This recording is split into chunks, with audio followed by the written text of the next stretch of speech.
Different kind of confrontation is brewing up. It's about the country's vast reserves of uranium and who gets to control it. Niger's junta have announced that they are putting their uranium from the Somaire mine on the open market. Somaire, once majority controlled by French nuclear giant Uranium, was nationalized by the junta in June, stripping Uranium of any control. For decades, France controlled one of the most valuable assets buried under the Sahara, Niger's uranium. It was a quiet arrangement that powered France's nuclear reactors and ensured its energy security, while Niger, the country that produced the uranium, remained one of the poorest nations in the world. French companies oversaw the mines, managed the exports, and shaped the entire uranium industry. Niger extracted the ore, France extracted the profit. But in 2025, everything changed. The new military government in Niger made a stunning announcement. The country would no longer sell uranium through France's state-backed giant, Orano. Instead, Niger would put its uranium directly on the global market to whoever wants to buy. What followed was a geopolitical earthquake. France protested, new buyers emerged, secretive convoys moved under the radar, and suddenly, one question shook every capital from Paris to Moscow. Why did Niger choose this moment to break the old order? Let's find out.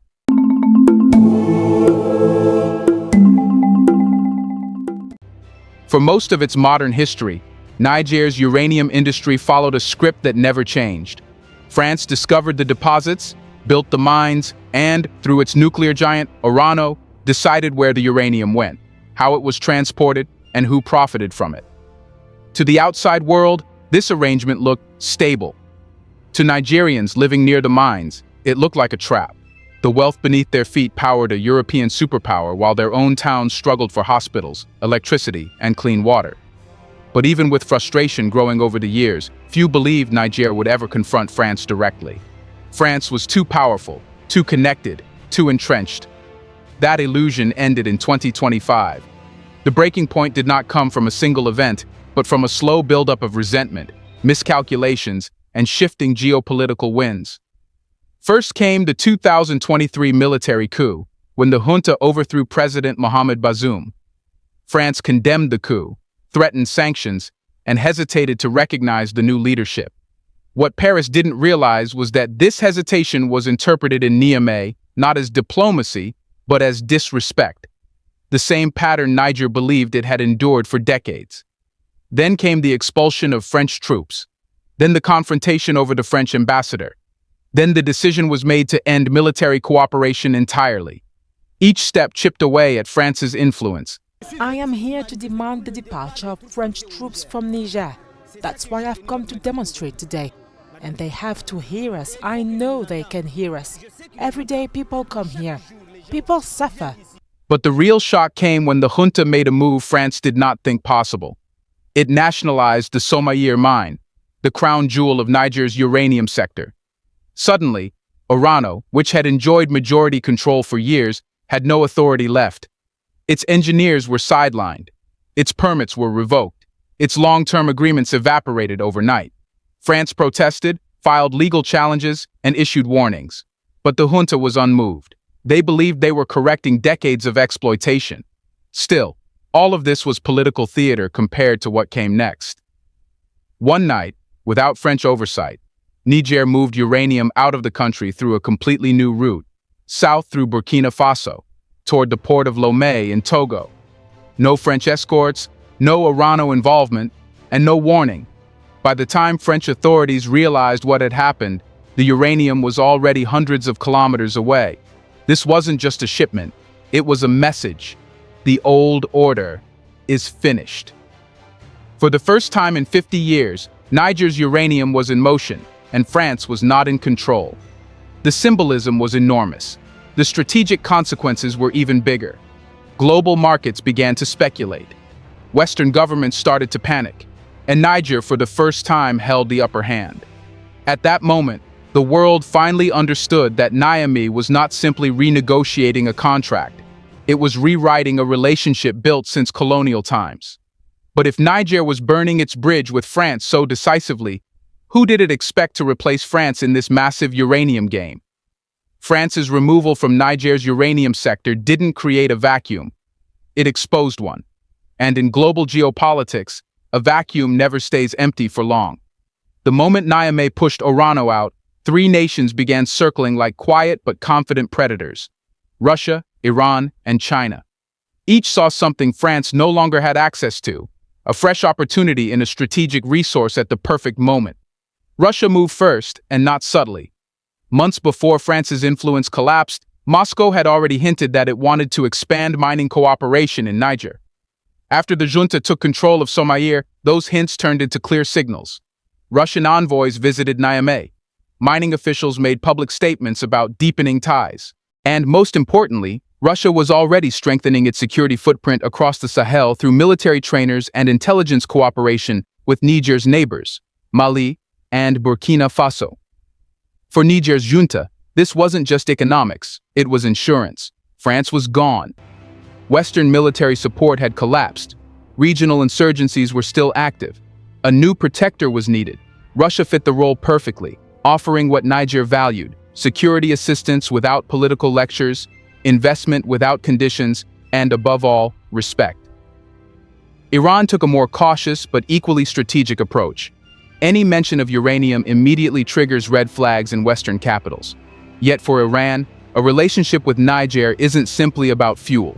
It is about legitimacy, influence, and technological exchange. Tehran began sending signals through diplomatic channels that it too was open to cooperation. In a moment where Iran is aggressively expanding global partnerships, Niger's uranium was not an opportunity to ignore. China, meanwhile, did what China always does: observe first, move quietly later. Beijing has a long history of patient economic engagement across Africa, and uranium fits its long-term energy strategy. China's state companies already operate mines and industrial projects across the region. With France weakened and Russia distracted, China could easily position itself as the neutral buyer, offering investment, rail corridors, and industrial development in exchange for steady access to yellowcake. To Niger, this sudden interest was not overwhelming. It was empowering. For the first time, the country was not dependent on a single buyer or a single political partner. Uranium had transformed from a colonial relationship into a geopolitical bargaining chip. It offered leverage, choice, and most importantly, dignity. The junta believed they finally had the freedom to ask the question they never dared ask before: who benefits most from Niger's uranium, and why shouldn't Niger choose the best deal available? Yet this freedom came with shadows. None of these new players came without strings. Russia's presence changes regional military dynamics. Iran's involvement risks Western suspicion. China's interest brings long-term economic influence, often in ways that reshape entire markets. So as Niger welcomed new buyers into the arena, another question emerged, one far more dangerous than the first. Could these new partnerships trigger the international backlash that France alone could never unleash? Yes, the backlash began almost immediately, and not in the loud, public way most people expect. It started quietly, in arbitration courts, diplomatic back channels, and intelligence briefings in Paris, Brussels, and Washington. France knew it could no longer force Niger militarily or politically, so it shifted the battlefield to the one place it still had overwhelming power: international law and global financial pressure. Orano filed multiple arbitration cases within months. Their argument was simple: Niger violated signed agreements, seized assets unlawfully, and breached international investment laws. Arbitration judges issued their first ruling in Orano's favor, ordering Niger not to sell the 1,300 tons of uranium sitting in Somair's stockpile, worth about 250 million euros. The intent was clear: make Niger's new uranium independence legally toxic. But Niger didn't slow down. They ignored the ruling and moved the uranium convoy anyway.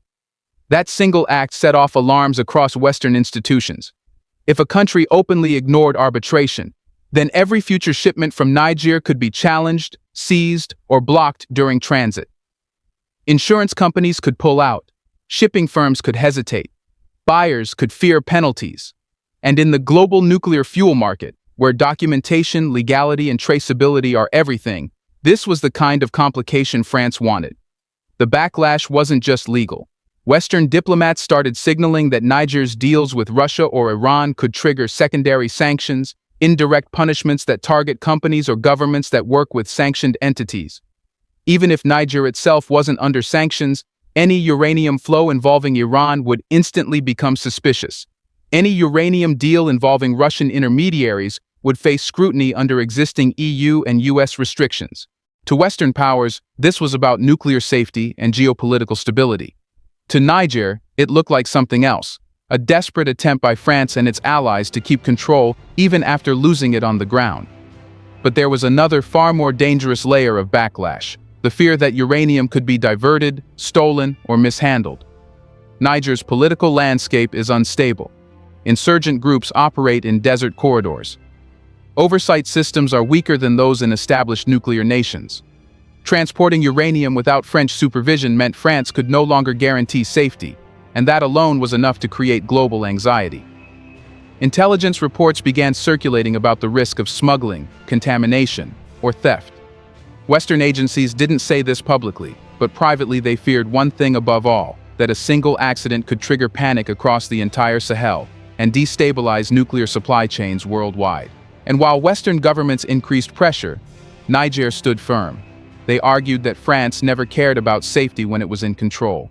They believed the concerns only appeared when France lost access to the uranium itself. Still, one question grew louder with each passing month.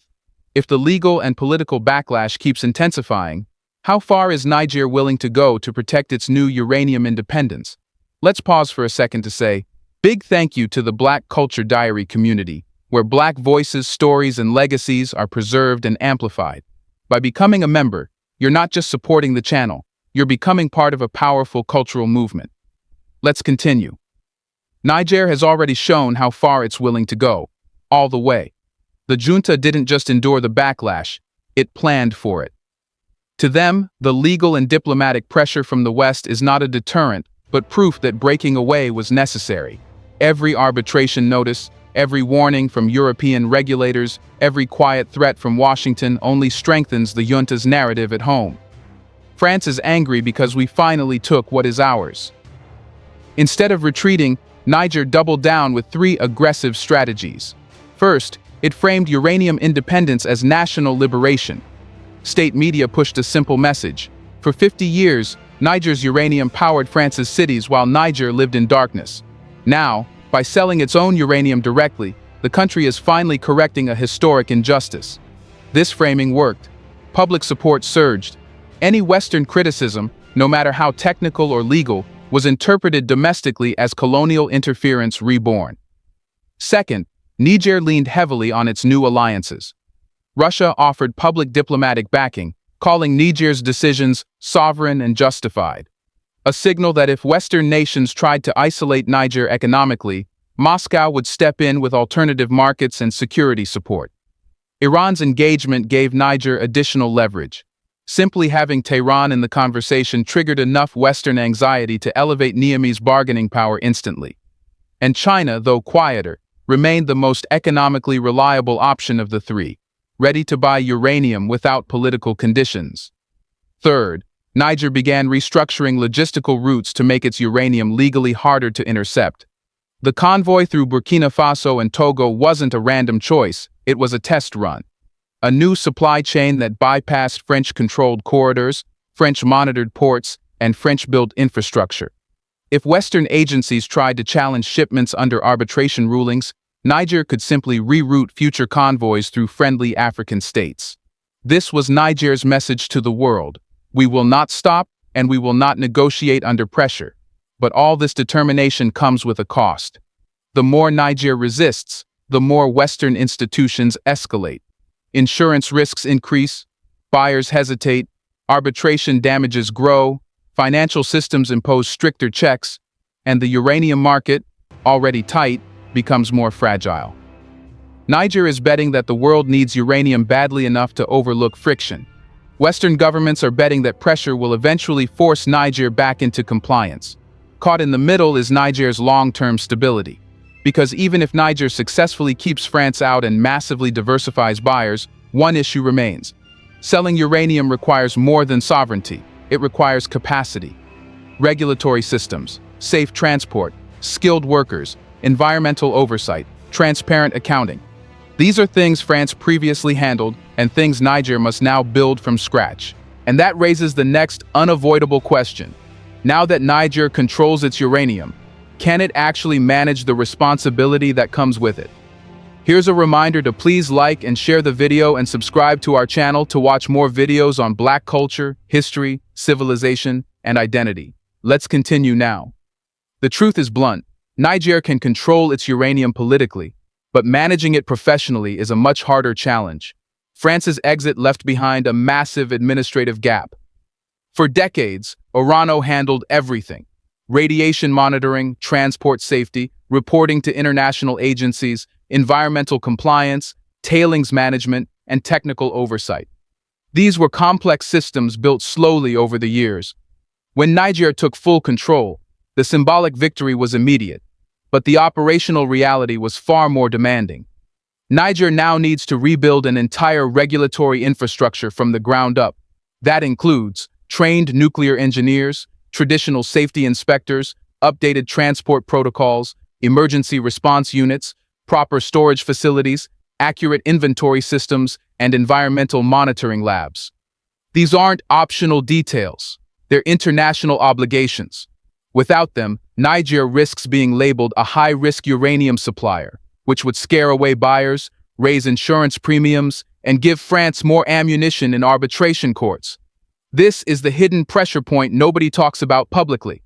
Independence gives Niger power, but it also exposes weaknesses France once covered for. Still, Niger believes it can manage, and it does have a few advantages.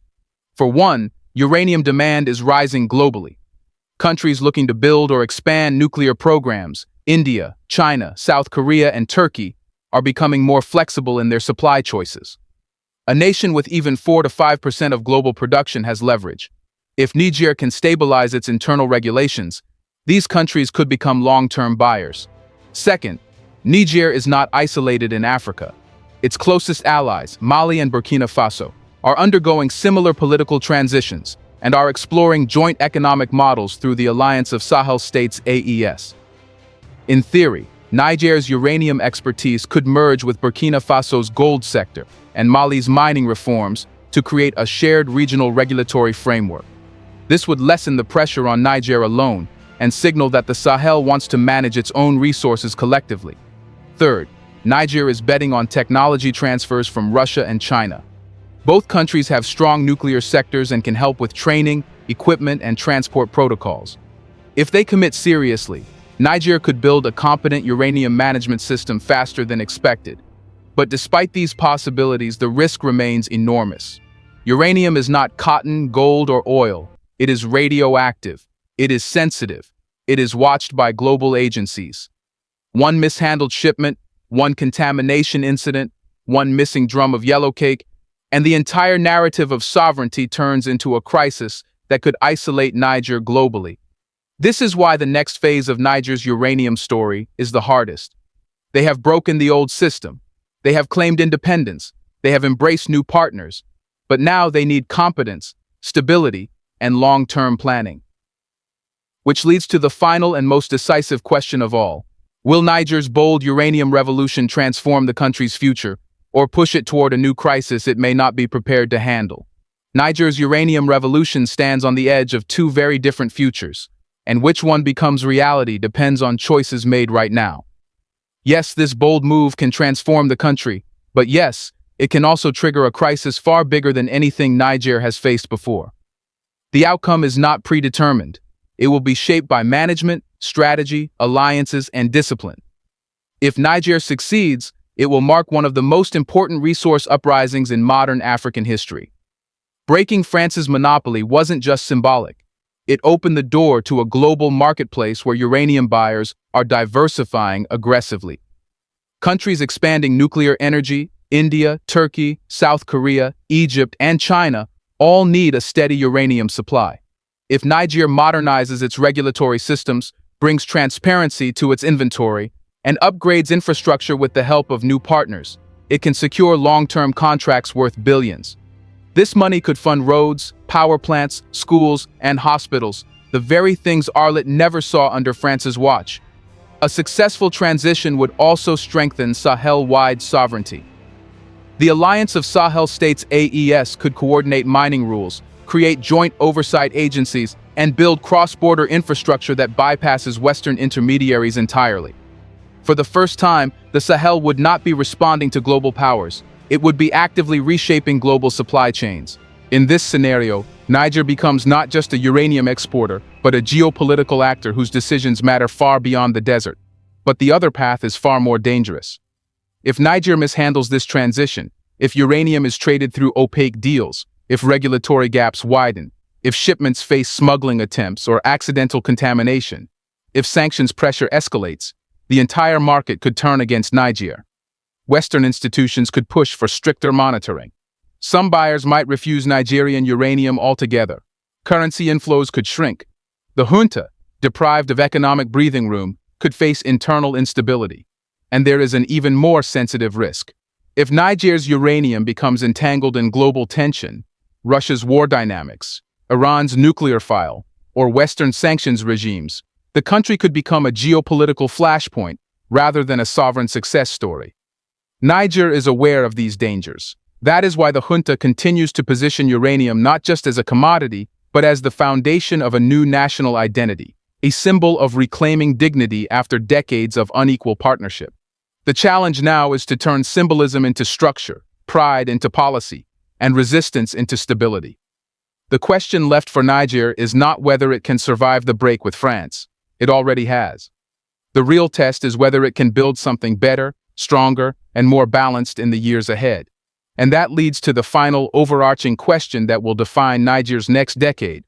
Will uranium become the engine of Niger's sovereignty, or the weight that drags it into a new era of geopolitical turbulence? Let us know in the comments section what you think about it. Do you want to watch more videos like this one? If so, subscribe to our channel and press the bell icon next to it. We have decided to bring videos on something nobody talks about: the Black culture, civilization, history, and evidence about how glorious Blacks have been. Thanks for watching, and until the next video, stay tuned.